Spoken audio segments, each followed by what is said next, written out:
디모데후서 4장 9절에서 22절까지 말씀을 함께 읽겠습니다.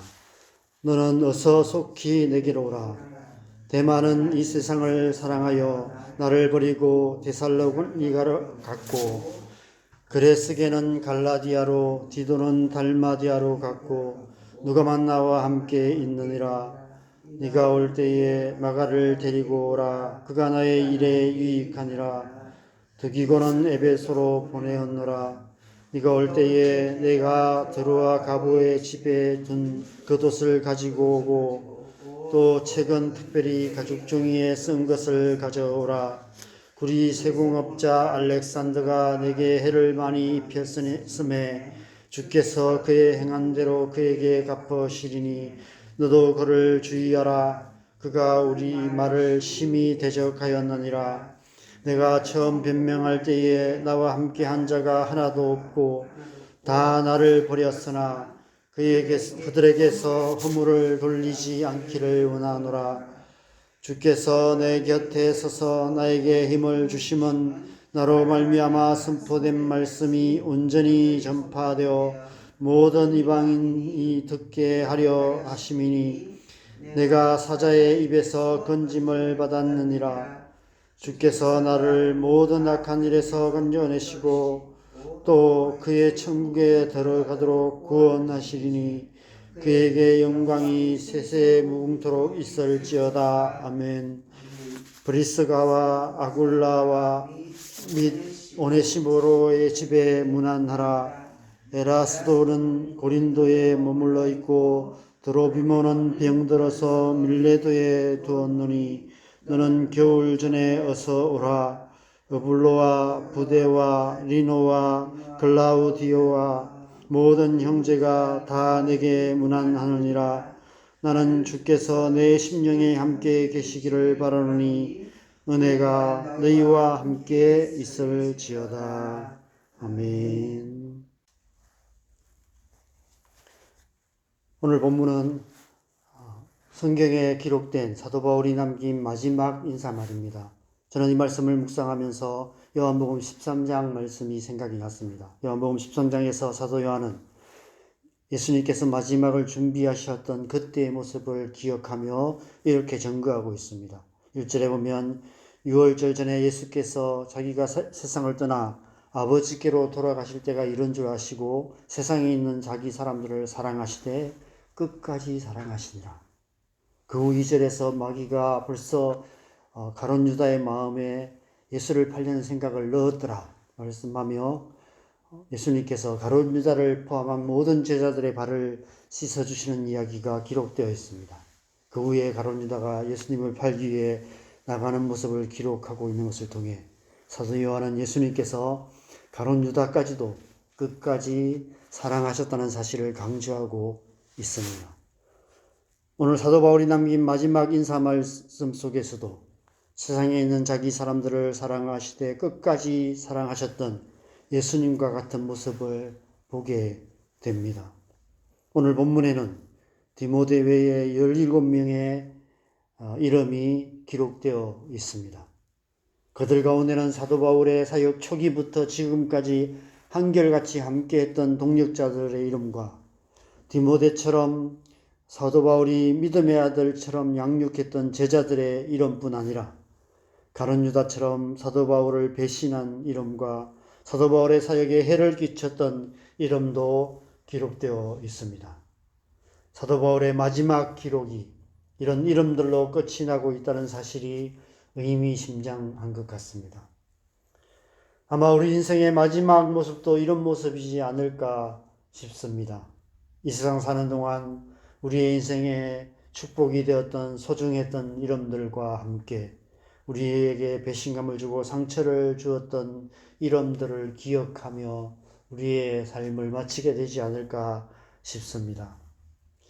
이런 질문이 들었습니다. 나는 내 삶의 마지막에 어떤 이름들을 어떻게 기억하게 될까?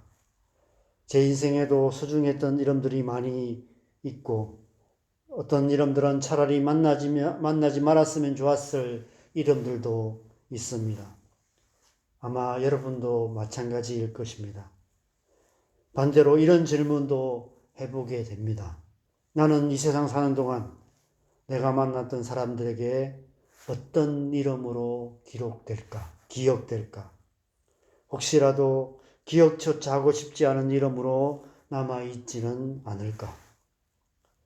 이런 생각을 하다 보니 어제 말씀에서 사도 바울이 하나님 앞에서의 삶과 그리스도 예수 앞에서의 삶에 대해 의미 명한 이유가 더욱 뚜렷해지는 것 같습니다. 그래서 잘 살아야 하는 것입니다. 그리스도인답게 살아야 하는 것입니다. 하나님 앞에서의 삶, 그리스도 예수 앞에서 부르심에 합당한 삶을 살아가야 하는 것입니다. 잘 사시기 바랍니다. 그리스도인답게 사시기 바랍니다. 그 누구에게도 부끄러울 것이 없는 삶을 사시기 바랍니다. 그래서 하나님께만 아니라 모든 사람들에게도 소중한 이름으로 기억되는 저와 여러분 되시기를 바랍니다. 오늘 본문 9절에서 사도 바울은 디모데를 향해 너는 어서 속히 내게로 오라 명하고 있습니다. 어서 속히라고 강조하여 말씀하고 있습니다. 왜 이렇게 재촉하고 있을까요? 이런 마음이 아니었을까 싶습니다. 임종하기 전에 마지막 숨을 몰아쉬면서도 멀리 외국에 가 있는 아들이 오기를 기다리는 아버지의 마음, 사랑하는 아들을 마지막으로 한 번이라도 더 보고 가려는 애틋한 부승애가 아닐까 싶습니다. 순교하기 전에 마지막으로 가장 사랑하는 영적인 아들 디모데를 한 번이라도 더 보고 싶은 마음 때문에 어서 속히 내게로 오라 라고 간곡히 명하고 있는 것입니다. 11절에 네가 올 때에 마가를 데리고 오라 그가 나의 일에 유익하니라 말씀합니다. 13절에 네가 올 때에 내가 들어와 가부의 집에 둔 겉옷을 가지고 오고 최근 특별히 가죽종이에 쓴 것을 가져오라 말씀합니다. 21절에 너는 겨울 전에 어서 오라 말씀합니다. 여러 가지 이유를 들어 말하지만 핵심은 가능한 빨리 오라는 것입니다. 남은 시간이 별로 없음을 직감했기 때문입니다. 과연 사도 바울은 마지막으로 디모데를 만날 수 있었을까요? 역사적 기록으로는 알 수가 없습니다. 그랬다면 참 좋았겠지만 우리 인생에는 그렇지 않은 경우들도 많이 있습니다. 부모님이 위독하다는 얘기를 듣고도 중요한 일정에 매여서 미적되다가 임종을 못 보는 경우도 많습니다. 저도 지금 생각하니 제 인생의 가장 잘한 선택 중 하나는 저희 어머니 쓰러지셨다는 소식 듣고 곧장 응급실로 달려갔던 일이었던 것 같습니다. 그래서 잠깐 의식이 돌아오셨던 어머니와 단둘이서 1시간 넘게 지금까지 수십 번 들었던 어머니의 지나온 삶에 험난했던 인생 이야기를 다시 듣는 시간을 가질 수 있었습니다. 그때는 그것이 어머니와의 마지막 시간이 될 줄은 몰랐습니다. 후회되는 일들이 많지만 어머니와 함께 했던 그 마지막 1시간이 제게 큰 위로가 되었던 것 같습니다. 분명 디모데도 사도 바울의 이런 마음을 알아서 급히 가지 않았을까 싶습니다. 그래서 사도 바울의 순교 후에 디모데도 그 시간이 큰 위로가 되어서 주어진 사명을 끝까지 잘 감당해 가지 않았을까 생각됩니다. 14절 말씀에서는 구리 세공업자 알렉산더에 대해 말하며 그가 내게 해를 많이 입혔음에 너도 그를 주의하라 라고 권면하고 있습니다. 알렉산더라는 이름은 디모데전서 1장에 이미 언급된 이름입니다. 디모데전서 1장 19절 20절에 보면 믿음과 착한 양심을 가지라. 어떤 이들은 이 양심을 버렸고 그 믿음에 관하여는 파선하였느니라. 그 가운데 후메네오와 알렉산더가 있으니 내가 사단에게 내준 것은 그들로 훈계를 받아 신성을 모독하지 못하게 하려 함이라 말씀하고 있습니다. 아마 그는 사도 바울이 전하는 바른 교훈을 대적하여 다른 교훈을 전파함으로 교회를 어지럽게 만들었던 사람인 것 같습니다. 구리 세공업자였다면 경제적으로도 막강한 힘을 갖고 있었던 사람이 아니었을까 싶습니다. 오늘날 교회에서도 그런 사람들이 교회를 어지럽게 만드는 일들이 많이 있습니다.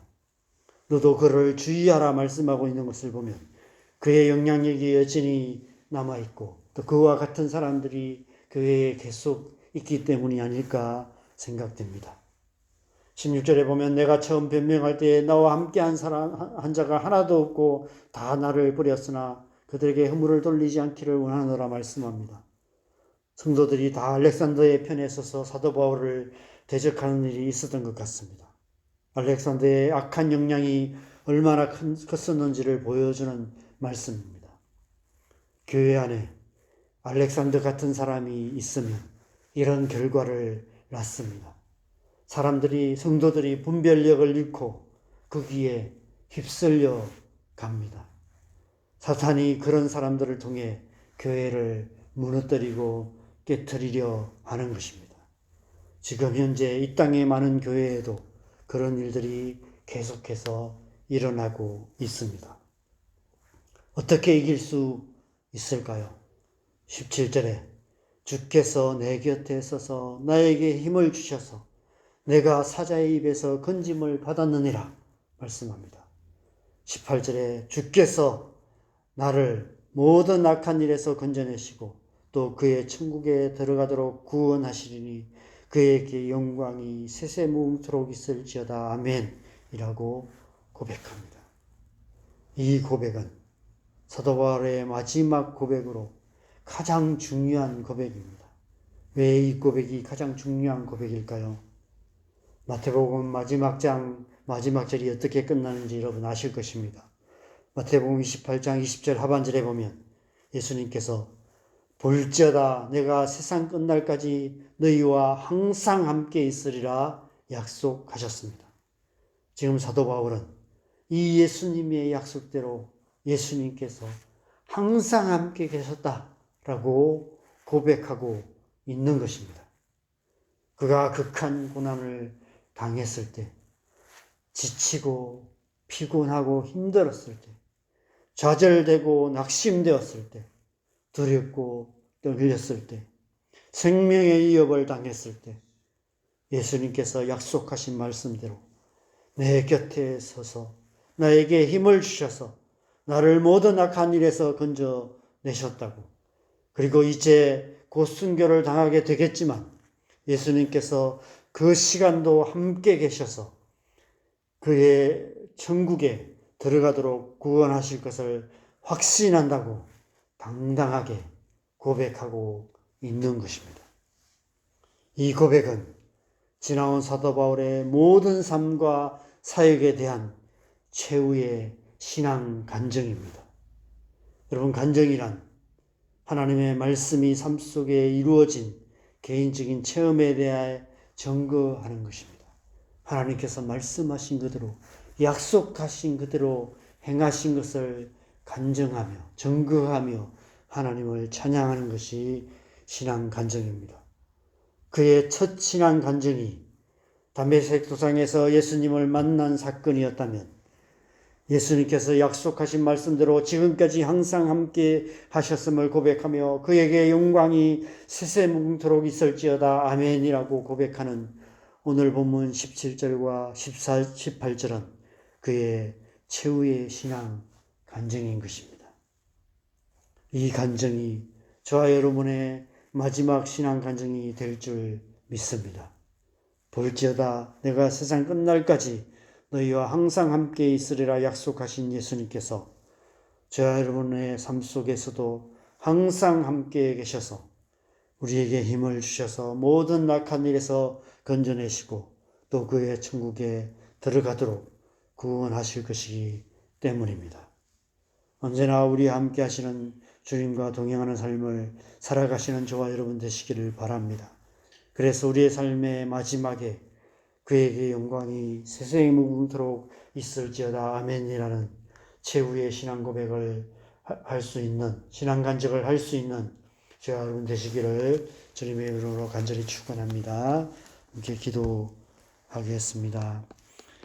여러분, 하나님께서 언제나 우리와 함께 하십니다. 예수님께서 우리 곁에 서셔서 삶의 모든 순간마다 우리와 함께 하시고 또 우리를 위로하시고 우리에게 새로운 힘을 주시고 우리가 넘어졌을 때 일으켜 주시고 우리가 갈 길을 모를 때 우리의 삶을 인도해 주시고 우리가 악한 위협을 당할 때 우리를 지키시고 보호하시고 능히 이길 힘을 주시고 마지막 날에 그의 천국에 들어가도록 우리를 인도해 주고 계시는 줄 믿습니다. 신앙생활은 내 힘으로 내 노력으로 나의 경험으로 열심히 하는 것이 아닙니다. 나와 언제나 함께 하시는 그 주님 의지하며 그 주님의 은혜로 동행하는 삶을 살아가는 것입니다. 사도 바울이 내가 지금까지 그렇게 살았다. 디모데야 너도 그렇게 살라 라고 말씀하시며 이 말씀을 읽고 듣고 묵상하는 저와 여러분을 향해서도 그렇게 권면하고 있습니다.